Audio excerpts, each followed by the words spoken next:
You're tuned to The Voice of Russia. I'm Hywel Davies, and today we're discussing homegrown terrorism in Britain.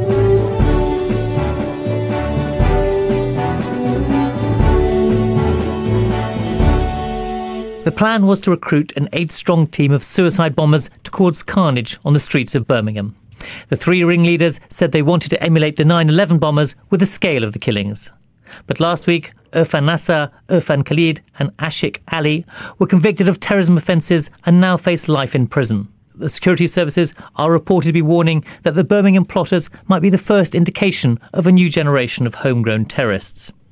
But at the same time, the Birmingham plot never got near getting off the ground, with MI5 rapidly infiltrating the group, while the 3 plotters were grossly incompetent, one telling old schoolmates on Friends Reunited that he was a terrorist.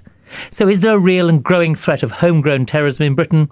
Or with no major loss of life since 2005, have we managed to effectively handle the problem? I'm joined by Raffaello Pantucci, Senior Research Fellow at the Royal United Services Institute, Richard Norton-Taylor, Defence Writer at the Guardian newspaper, Dr. Usama Hasan, a London-based Islamic scholar and Senior Researcher at the Quilliam Foundation, and down the line we have Sara Silvestri, Senior Lecturer at City University. Raffaello, we have a dichotomy here, don't we, in the fact that we have the security services warning of terrorist threats, but at the same time these people did seem fairly incompetent. What's the real answer here? Are we really facing a problem? Well, I think, yes, we are really facing a problem. I think the thing to remember with most of these plots, if not all of them, and I mean this from the ones that were successful to the ones that were unsuccessful, there are clownish elements in them. These are human beings at the end of the day, and human beings are stupid and do silly things occasionally. None of this, however, detracts from the fact of what these guys were actually able to do. They were able to connect with Al-Qaeda in Waziristan. They were able to train with Al-Qaeda in Waziristan twice, in fact, in 2 different camps. They were able to learn how to build explosives, and they'd come back to the United Kingdom with the intention of carrying out an attack, for which they had already recorded a martyrdom video that they left behind in Waziristan. You know, the fact that they did some kind of stupid things like open email accounts called terrorboy@something.com, and the fact that they did this stupid thing of raising a bunch of money and then trying to play with the Forex exchanges online and blew that as well. You know, this is part of the course for these sorts of plots. Perhaps we've taken them too seriously in a way, though. Well, no, again, I think they did some very serious things that had they been successful, we would be looking at these silly things in a very different light.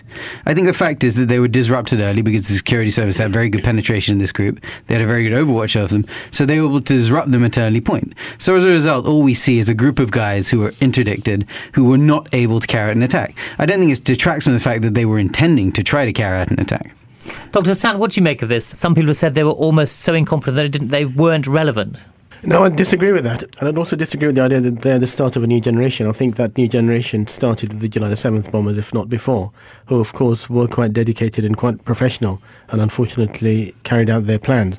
Remember, 2 weeks after 7/7, we had the 21/7 plot where the people actually got onto the tubes with their ingredients, and that could have caused carnage also. Luckily, they were incompetent and didn't have the right ingredients, so the bombs didn't actually go off properly. 2006, we had the liquid terror bomb plots, which were trying to blow up transatlantic airliners. 2009, Christmas Day, we had the underpants bomber on a plane trying to blow things up. So they're all connected. We know that in this country, from the history of radicalism and jihadism, that they are part of a continuous chain, these people, and some of them have come very close to causing carnage. Other cases have been very clownish, reminiscent of the Four Lions film. But we have to be vigilant, because sooner or later, more committed and professional terrorists, if you like, will turn up. There has been some talk, that these people went off to Pakistan, they went off to get terrorist training and then came back, and their friends and relations didn't tell the police about this. That's been widely reported, and that is a concern for this country. The real problem is the ideology. The fact that these people use very racist terms towards non-Muslims, if you like, the kafirs and this and that. That ideology of hate and separatism, that it's Muslims versus the rest, is a real problem. It also affects the communities who knew about this and wouldn't tell the police. So, Richard, you're trying to come in. That is quite important. MI5, the security service here in Britain, say that there are the same number of people probably going to Pakistan for terrorist training, though they are not directed necessarily by what remains of the Al-Qaeda base, if you like, or leadership in North Waziristan, but they are in that sense not only homegrown but kind of self-starters. But I agree they're not necessarily a new generation, but they're motivated by, they're often the sort of misfits. I think one of the leaders of this particular terrorist plot. I mean, and it's very difficult to suss them out. Well, they probably don't realise until they're rather, getting on and are past teenagers, 20 odd and plus, that they're going to get caught up in this. Now, the interesting thing is, as I said, is that some of the families of some of the people who went for training in Pakistan told them to come back, summon them back. These families were concerned about what their kids were doing and so on, these 20-year-olds or whatever, but they didn't tell the police. Now, that's very interesting to tell the police. Now, when you hear what the people in Spark Hill and Spark area of Birmingham say, where these people came from, the rhetoric anyway is that they don't trust the police. The police are outsiders. Yet at the same time, post 7/7 bombings in London and so on, we've had this great prevent program, millions of pounds spent on trying to de-radicalise or educate Muslim youth, to put it crudely, away from that narrative of extremism and so on, which is actually quite significant, I think. Sarah, you've written about the parallels between Muslim terrorism and IRA terrorism. The idea, I suppose, of people not being willing to talk to the police is the most obvious parallel that comes to mind. Yes, that is a parallel. I think the way in which the Muslim communities and the Irish communities have lived their British experience of being minorities with particular ethnic and religious characteristics, setting them apart from the majority of the either Church of England or secularized population makes a difference as well. And the fact that they both belong to more deprived, in terms of socioeconomic variables, deprived communities in British society also makes a difference. And the fact that they are major minority and disadvantaged communities that both lived in the Birmingham area, these are definitely parallels. And the way in which they have obviously been caught up in the framing, in the way in which the broader population belonging, sharing those characteristics, has been caught up in the construction of the terrorist image because of the activities of sporadic activities of smaller groups. There are parallels in that. But I would like to go back to the questions you asked to my colleagues earlier on. I think what is worrying about these latest attempt to create a havoc via terrorist attack in Britain is not so much linked to the real connections with Al-Qaeda or the degree of skills they developed in attempting to build the bomb and to plot. But it's actually what is worrying, in my view, is the fact that Al-Qaeda remains an appeal, that there is a message there for people who feel disconnected with the reality of society, for young people of a minority community who do not find a purpose in British society, who do not find a space within their own community, and therefore are looking for radical alternatives, and they find these messages appealing. I doubt that they had some serious connection and serious understanding of all the political theory and all the machinations, and of they had real connection with the big leaders of Al-Qaeda. But I think what is worrying is their desire to produce an alternative world order, to shake society as it is. This is what is worrying to me, this alienation that is going on into society. Dr. Sanjit, how widespread is this alienation, do you think? Certainly a problem. I mean, I suppose we're worrying about how widespread it is, really. I mean, we know it's a problem, but how widespread, how big a problem? Well, it's quite widespread. I mean, if I remind you of my own background, when I was young, I was quite a radical, and one of the reasons for that was experiencing racism in British society growing up in London in the 80s. Another part was devout fundamentalist Muslim messages, which discouraged integration, if you like, of people into mainstream society. But, I went off to fight in Afghanistan against the Afghan communist forces. I had friends who fought in the Bosnian and then the Chechen wars in the 90s. And so young men who wanted a sense of adventure. But we honestly never thought, we travelled thousands of miles to go and fight. We honestly never thought people would try something here. And that's why the 7/7 bombings were such a shock. And now we have similar young men in their hundreds probably going off to fight in Somalia and Syria at the moment. We know that's happening. And Mali perhaps now as well. And Mali, quite possibly. And they'll be coming back with the same ideology. But the key thing is that ideology, the ideology of hate, which is still being taught in a worryingly large number of mosques in this country. So we know in Birmingham and London there have been openly jihadist preachers. But, only 10 years ago, the Birmingham Central Mosque, the main preacher there was exposed as referring to New York as Jew York and giving anti-Semitic sermons in Birmingham Central Mosque. Only 10 years ago. He was removed after that. But we know the problem persists in smaller mosques. These young men were also inspired by Anwar Awlaki, who spent about a year in this country 10 years ago and spoke very charismatic, fluent English. And we know his writings and videos and audio messages are very popular amongst secular Muslim youth, and that needs to be tackled. On YouTube, I think. And still, I think available, aren't they? I think you can actually read his sermons, or it's Inspire magazine or Inspire website. Yes, YouTube, because it's not illegal. His teaching on Islam in general are allowed on YouTube, and what they do is build him up to be a credible Islamic scholar, although the terrorist stuff is taken off, but people find that and are still inspired by it. The problem is that I think the existing scholars or community leaders and so do not have the right, do not seem to be able to have the right language, the right channel to attract the attention of these young people who I don't think they're deliberately going for these terrorist figures. They are going for something that is giving some big vision of the future, a future that is not provided in our society. And I think the problem shouldn't be limited to the British context. Okay, this happened probably because Britain has a very large Muslim population, and Birmingham in particular, about 15% of the Muslim population. So in terms of percentage, it's more likely that this type of event would have happened in the UK than in other countries. But I think it's a global problem nowadays. So, we're facing a global financial crisis.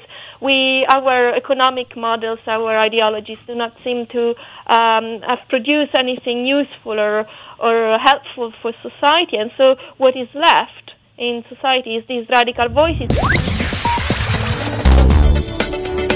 You're tuned to The Voice of Russia. I'm Hywel Davies, and today we're discussing homegrown terrorism in Britain.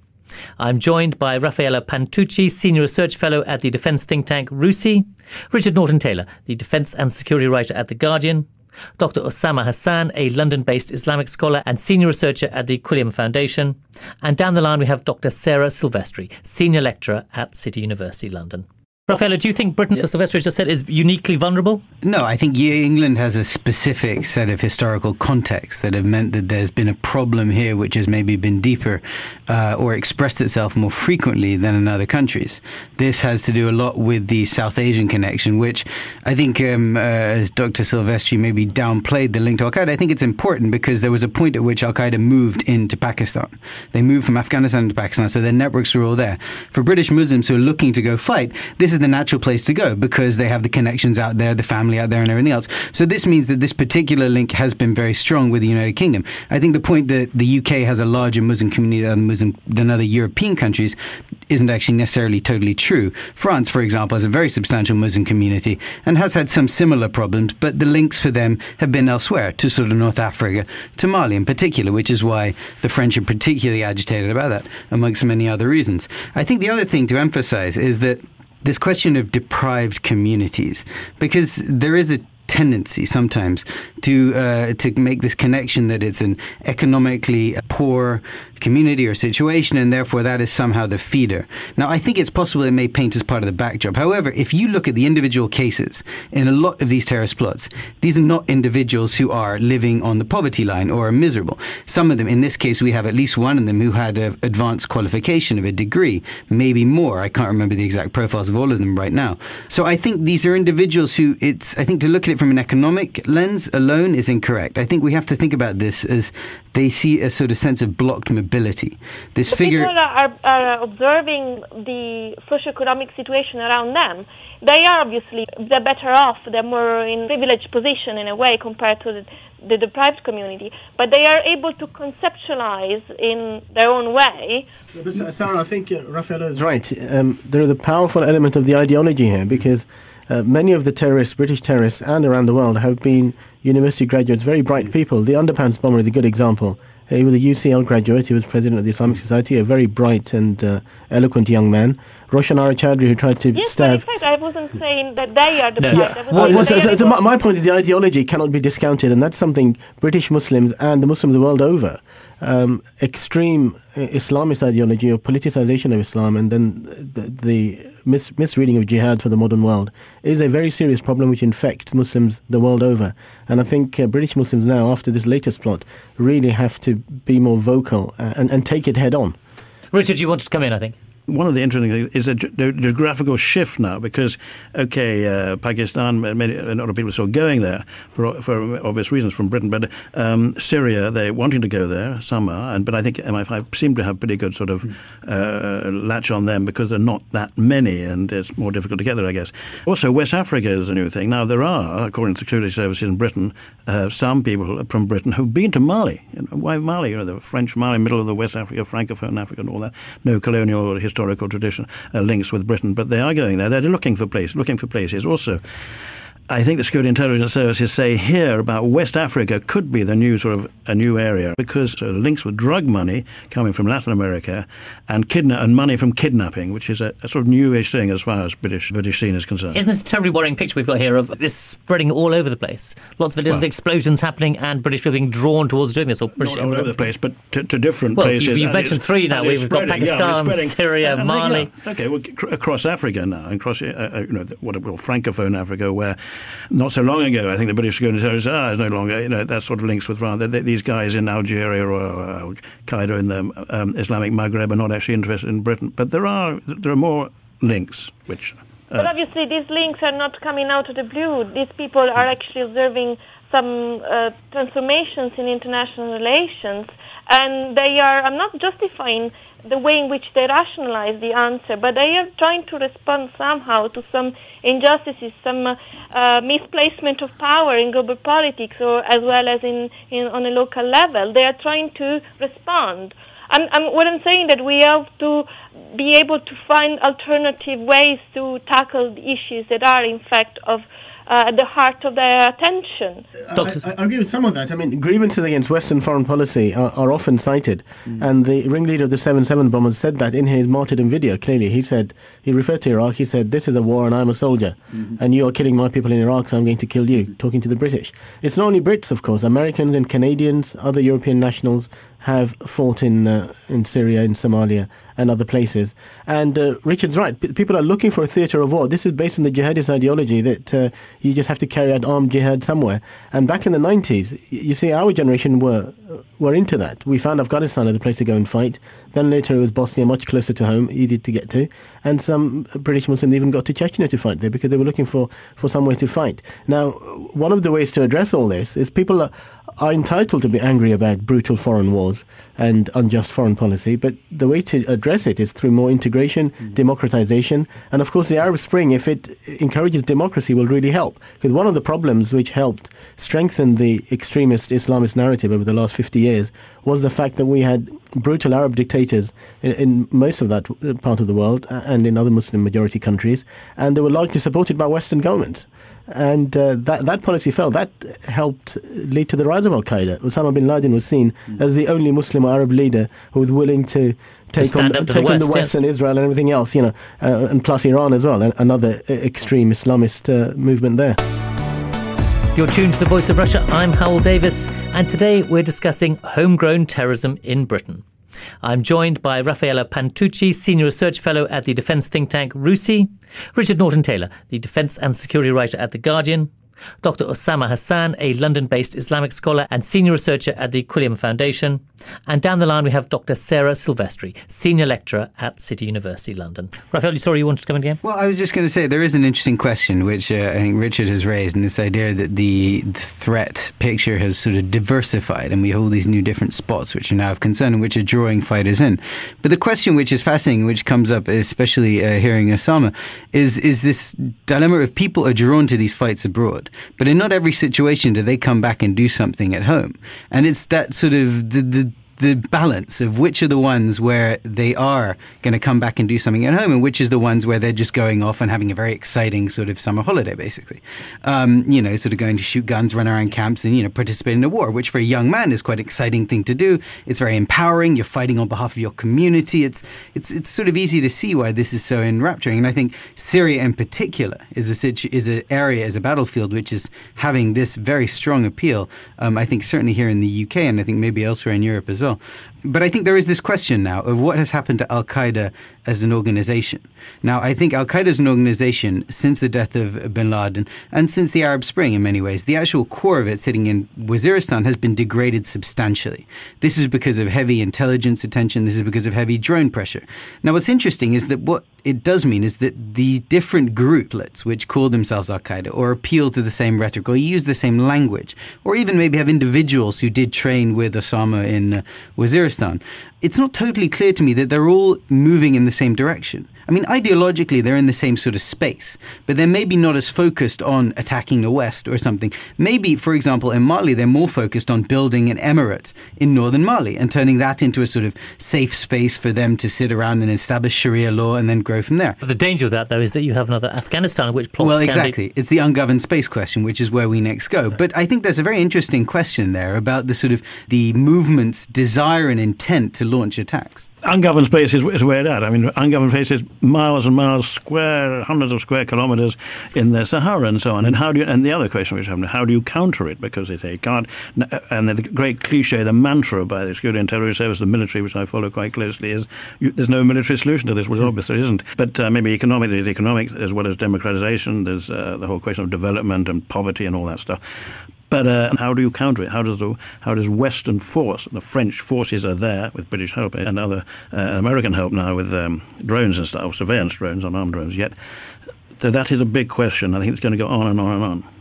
But as you say, the military say there is no military solution, only a political one. This has been mentioned before. The PREVENT programme, how successful, Dr. Stan, do you think that has been? Is it a British government initiative to try and put people away from the path of extremism? Well, the government's counter-terrorism strategy called Contest was launched after the 7/7 bombings. It has 4 Ps, so prepare, protect, prevent and pursue.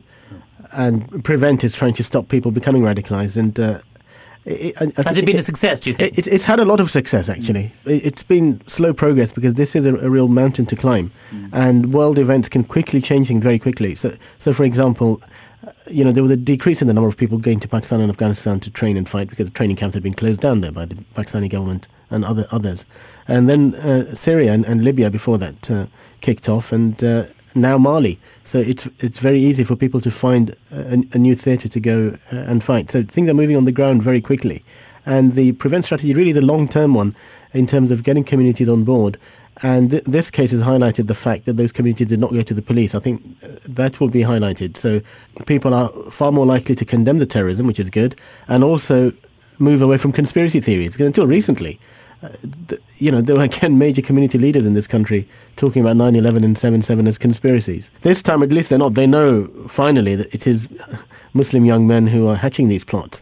But there's still that reluctance because of something very similar to the Irish question in the 70s or 80s, or the Afro-Caribbean communities in this country who did not trust the state and the police and wouldn't go and talk to them. And the recruitment from ethnic minority communities is still very low for the British police services and the army. And that's something which needs to be addressed. That will help integration and help communities open up so that they're not so insular. PREVENT has failed insofar as it has singled out Muslim communities as the problem of British society, but it has been a success insofar as these preventative actions to de-radicalize at the roots have addressed real socio-economic and cultural concerns in the community and have empowered Muslim communities alongside other communities in society to participate in civic activities, in politics, in civil society. That's a long-term programme, I suppose. Raffael, in the short term, are MI5 and the police service doing enough to get into these groups quite early and disrupt their operations? Well, I think that this plot and other plots that we've seen disrupted at relatively early stages would give one the impression that the security service have a pretty good overwatch of the networks that they know. The thing to emphasize now is that there tend to be connections between all these groups. The lone wolf phenomenon does occasionally happen, but it's pretty rare. Usually when a guy shows up in a case or a plot comes to fruition, there's some connection, which means the security services have sort of got some sense of it. Could you just explain lone wolf to us, first of all? Well, the lone wolf one is individuals who have sort of autonomously, by themselves, sort of been autodidacts, found the ideas, a lot through individuals like Anwar al-Awlaki or an earlier preacher called Abu Musab al-Suri, and sort of internalized these ideas themselves and said, it is my duty to go and carry out an attack, and they independently go and do it without any direction or whatever else. That's what I'm talking about when I talk about lone wolves. What I'm saying is that those sorts of individuals tend to be quite rare. Usually these plots have links, and that means that intelligence services can watch them. I think what's complicated the picture is this diversification that we were talking about before, because I think the security services had gotten a pretty good grip on the British security service anyway, and got a pretty grip on Pakistan, Yemen and Somalia, and Iraq in some ways. And they'd sort of got a sense of who was going there, when they were going, how they were going, what were the networks. Now you've got all these new areas of concern. Nigeria, which Richard mentioned, is one which is of concern, which I get an impression that there is less of a knowledge and understanding of. So if a problem was to emerge from there, I think they'd find it a little harder to know what they're looking out for. Northern Mali is not traditionally a place where British intelligence services have focused. Same with southern Libya. So I think there's these new battlefields, and Syria is the other one, which I think is quite a complicated picture. So Richard, is that the sort of your overarching picture as well? Is that things are getting more and more complicated? Yeah, I think... it's something called Nike terrorism, and i.e. just do it. That's what some of the papers said recently. I mean, that's talking about they're not controlled by any centre, which makes it maybe more difficult. They're homegrown. But I think the terrorist service has, they've had difficulty, actually, and the police, not only, MI5 is centralised, used to be centralised from London, and the MI5 guy used to be sent into Belfast or Glasgow or Leeds or whatever in Yorkshire, and the local police and special branch resented all that. Now, they've realised up from 7/7 and before that how the security service, how ignorant they were and how slow they were. As we've seen for the last attempted plot, or the plots being sort of slowly sort of nurtured, really, and the rhetoric of we're going to kill more people than the 7/7 bombers and so on. But some of the parents knew that, but did not go to the police. I mean, the police stroke security services have got still, it seems to me, a lot to do. That's within Britain. On top of that, you've got this dispersal, this so on. As I say again, it's sort of different pressures building, different tactics of people who are maybe not influenced so much by Al Qaeda, because they kidnap. And they get the money, and they get this West Africa, and they get the drugs from Latin America, and all that. And I think that's building up a new problem. And also, sometimes there's a bit of complacency, I think, in British security services. They say, for example, in Nigeria, where the top half, as we know, is sort of Muslim, and the bottom half is sort of Christian, more or less. They say, oh, don't worry, all the Nigerians in Britain are Christian, so that so it's not going to be our problem, maybe so. So that's a dangerous, I think, way of thinking. We're running out of time, so just a last word perhaps to Osama. Any grounds for optimism? I'm optimistic by nature, but I think British Muslim leaders and communities have to do more. I think there was an understandable atmosphere of suspicion, almost a siege mentality with the war on terror itself for the last 10, 12 years. And then Birmingham City Council put up CCTV cameras in a Muslim area, which... Yeah. Hundreds of CCTV cameras. Well, of course, which just emphasised the idea that Prevent was a programme of spying. So Muslim communities, found it difficult to engage, actually, with the Prevent programme. I think that it is changing, and those communities have to take the leadership themselves. I'm confident that British Muslims are becoming more and more integrated and will be able to marginalise the extremists and actually defeat their ideology, which will hopefully help solve this problem.